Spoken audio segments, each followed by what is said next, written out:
మన వేసిన మన మాజీ ముఖ్యమంత్రి శ్రీ జగన్మోహన్ రెడ్డి గారు వేసిన దానిలో ఏమడిగారు ఆయనకి leader of the opposition status ఇమ్మని చెప్పి ఆయన ఇవ్వమంటూ ఒక డైరెక్షన్ మన సెక్రటరీ ఏపీ లెజిస్లేటివ్ అసెంబ్లీకి అదే విధంగా హానరబుల్ స్పీకర్ గారికి ఇమ్మని leader of the opposition in accordance with ఇక్కడ ఒక సెక్షన్ మెన్షన్ చేయడం జరిగింది. ఆ సెక్షన్ దగ్గర కూడా వస్తాను నేను. Section 12B of the Andhra Pradesh payment of salaries and pension and removal of disqualification act of 1953 or in alternative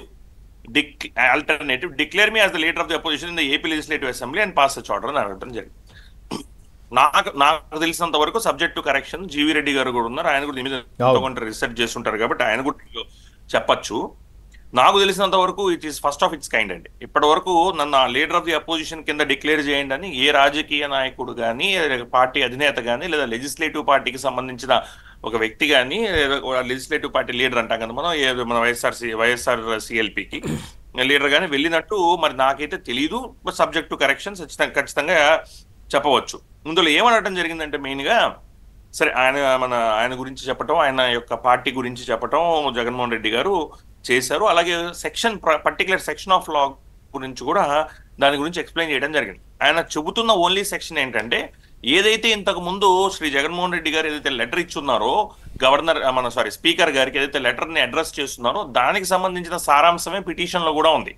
ఇప్పుడు ఆల్రెడీ పిటిషన్ మనకి పబ్లిక్ డొమైన్ లో ఉంది, అందరికి తెలిసింది కూడా. దానిలో మెయిన్ గా ఆయన రిఫర్ చేస్తుంది సెక్షన్ 12B. ఈ సెక్షన్ 12B ఏం చెబుతుంది అనేది ఒకసారి వెరిఫై చేసే ప్రయత్నం చేద్దాం. హరి గారు ఇంతకుముందు నేను చాలాసార్లు చెప్పుకున్నాను మన ఛానల్, వేరే ఛానల్లో కూడా, సో TV5 ఛానల్లో కూడా. బట్ ఎనీవేస్ ఒక్కసారి for the sake of understanding 12B ఏం చెబుతుందో ఒకసారి వెరిఫై చేసి చూద్దాము. హరి గారు 12B ఏం చెబుతుందంటే the provisions of this act shall apply in relation to holder of office of the leader of the opposition in the Andhra Pradesh legislative assembly or in the Andhra Pradesh legislative council as they apply in relation to a minister. అంటే ఒక మంత్రి గారికి ఏ విధంగా అయితే apply అవుతాయో అదే విధంగా ఒక లీడర్ ఆఫ్ ది అపోజిషన్ గారికి కానీ, అంటే లీడర్ ఆఫ్ ది అపోజిషన్ ఎవరు అనేది డిసైడ్ చేయట్లా, ఒక మినిస్టర్ గారికి వచ్చే హోదాలన్నీ ఒక లీడర్ ఆఫ్ ది అపోజిషన్ గారికి కానీ, ఇన్ ది లెజిస్లేటివ్ అసెంబ్లీ కానీ, శాసనసభలో కానీ, శాసన మండలిలో కానీ ఒక లీడర్ ఆఫ్ ది అపోజిషన్ ఒక వ్యక్తి ఉంటే ఆ వ్యక్తికి ఎలాంటి సౌకర్యాలు ప్రొవైడ్ చేయాలంటే ఒక మినిస్టర్ గారికి ఇచ్చే సౌకర్యాలన్నీ ఆయనకు ప్రొవైడ్ చేయాలని చెప్తుంది. అది డెఫినిషన్ ది 12B లో ఉన్న ఫస్ట్ టెక్స్ట్ అది చెప్తుంది. ఆ తర్వాత ఏం చెప్తుందో చూద్దాం. Provided that where there are 2 or more parties in opposition to the government in the Andhra Pradesh Legislative Assembly or in the Andhra Pradesh Legislative Council having the same numerical strength, the Speaker of the Andhra Pradesh Legislative Assembly or the Chairman of the Andhra Pradesh Legislative Council, as the case may be, shall, having regard to the status of the parties, recognize any one of the leader of such parties as the leader of the opposition for the purpose of the section, and such recognition shall be final and conclusive. Ante, for instance, let us assume a case and kind of a far-fetched proposition అనుకుందాం. దానిలో ఏం చెప్పొచ్చు అంటే ఒకవేళ for instance Janasena separate గా పోటీ చేసింది, TDP alliance లో బీజేపీ అలయన్స్ లో కాకుండా జనసేన సపరేట్ గా పోటీ చేసింది, వైఎస్ఆర్సీపీ సపరేట్ గా పోటీ చేసింది, వైఎస్ఆర్సీపీకి 21 సీట్లు వచ్చాయి అనుకుందాం ఫర్ ఇన్స్టెన్స్, జనసేనకి 21 సీట్లు వచ్చాయి. ఇప్పుడు ఇద్దరికి సేమ్ న్యూమరికల్ స్ట్రెంత్ వచ్చింది. ఇప్పుడు మన లీడర్ ఆఫ్ ది అపోజిషన్ ఎవరిని ఎంచుకోవాలి అన్న సమయంలో అక్కడ స్పీకర్ గారికి కానీ అసెంబ్లీలో లేదా కౌన్సిల్లో చైర్మన్ గారికి కానీ ఆ డిస్క్రిషన్ వదిలివేసి వాళ్ళు చెప్పిందే ఫైనల్ అండ్ కంక్లూజివ్ అని చెప్పడం జరిగింది. ఇప్పుడు దేని మీదకి వెళ్తున్నాం అంటే మనం ఇది 12B యొక్క సెక్షన్ యొక్క సారాంశం. దానికి ఎక్స్ప్లెనేషన్ ఇవ్వడం జరిగింది. నేనేమంటానంటే ఎక్స్ప్లెనేషన్ లో లీడర్ ఆఫ్ ద అపోజిషన్ ఎవరు అని చెప్పడం జరిగింది. కానీ ఎక్స్ప్లెనేషన్ ని మనం సెక్షన్ ని చదువుతూ సెక్షన్ నుంచి మనం ఏదైనా ఎక్స్ప్లెయిన్ చేయాలనుకుంటే ఎక్స్ప్లెనేషన్ లో ఉండాలి. కానీ ఎక్స్ప్లెనేషన్ సెక్షన్ లో లేని వ్యవహారాలు ఎక్స్ప్లెనేషన్ లో మెన్షన్ చేయడానికి ఉండదు అనేది నా అభిప్రాయం, నా లిమిటెడ్ నాలెడ్జ్ లో. ఇప్పుడు ఏముందో చూడండి ఇక్కడ ఎక్స్ప్లెనేషన్ లో. ఓకే, అసలు ఉందా, అసలు ప్రొవిజన్ ఉందా అనేది కదా సార్. అసలు చట్టంలో కానీ, అసలు రాజ్యాంగ పరంగా కానీ, పార్లమెంటరీ ప్రొసీజర్స్ ప్రకారం కానీ అదే ఇది చెబితే మన క్లారిఫికేషన్ వస్తుంది. ఎందుకంటే ఈ ప్రొవిజన్ ఇప్పుడు ఆయన ప్రేయర్ లో కూడా అడిగింది దీని ప్రకారంగా నన్ను చేయండి లీడర్ ఆఫ్ ది అపోజిషన్ కింద, లేదు ఆల్టర్నేటివ్ గానే నా లీడర్ ఆఫ్ ది అపోజిషన్ చేయండి అని చెప్పారు. ముందు ఈ సెక్షన్ ఏం చెబుతుందో చెప్పి దాని ప్రకారంగా లీడర్ ఆఫ్ ది అపోజిషన్ ఎందుకు చేయలేరో చెప్పి ఆ తర్వాత ఆల్టర్నేటివ్ గా కూడా ఎందుకు కారో చెప్పే ప్రయత్నం చేస్తా.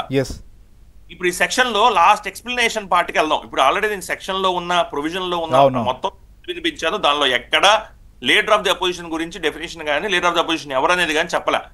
మొదటి పార్ట్ ఆఫ్ ది 12B ఏం చెప్తుందంటే ఒక మినిస్టర్ గారికి ఏ హోదా ఉంటుందో ఒక లీడర్ ఆఫ్ ది గారికి కూడా అదే హోదా ఉంటుంది. రెండో పార్ట్ ఏం చెప్తుందంటే ఇద్దరికి గనక సేమ్ న్యూమరికల్ స్ట్రెంత్ కనుక వచ్చుండుంటే అప్పుడు ఒక పర్సన్ ని లీడర్ ఆఫ్ ది అపోజిషన్ గా డిక్లేర్ చేయొచ్చు. అది చైర్మన్ గారికి కానీ అసెంబ్లీ స్పీకర్ గారికి కానీ ఆ విఘ్నతను వదిలివేస్తూ దాన్నే ఫైనల్ అండ్ కంక్లూజివ్ గా చెప్పారు. సో ఇక్కడ లీడర్ ఆఫ్ ది అపోజిషన్ ఎక్కడ ఎవరనేది డిక్లేర్ చేయాలి. నెక్స్ట్ ఇప్పుడు చూస్తే ఎక్స్ప్లెనేషన్ లో in this act the term leader of the opposition in the Andhra Pradesh Legislative Assembly or in the Andhra Pradesh Legislative Council means that a member of the Legislative Assembly or the Legislative Council, as the case may be, who is for the time being the leader in that house of the party in opposition to the government, having the greatest numerical strength and recognized as such by the Speaker of the Andhra Pradesh Legislative Assembly or the Chairman of the Andhra Pradesh Legislative Council, as the case may be. ఇక్కడ రెండు points ఉన్నాయి. ఒకటి leader of the opposition greatest numerical strength వచ్చుండాలనేది ఒకటి. రెండవది he has to be recognized by either the speaker or the chairman of that particular house.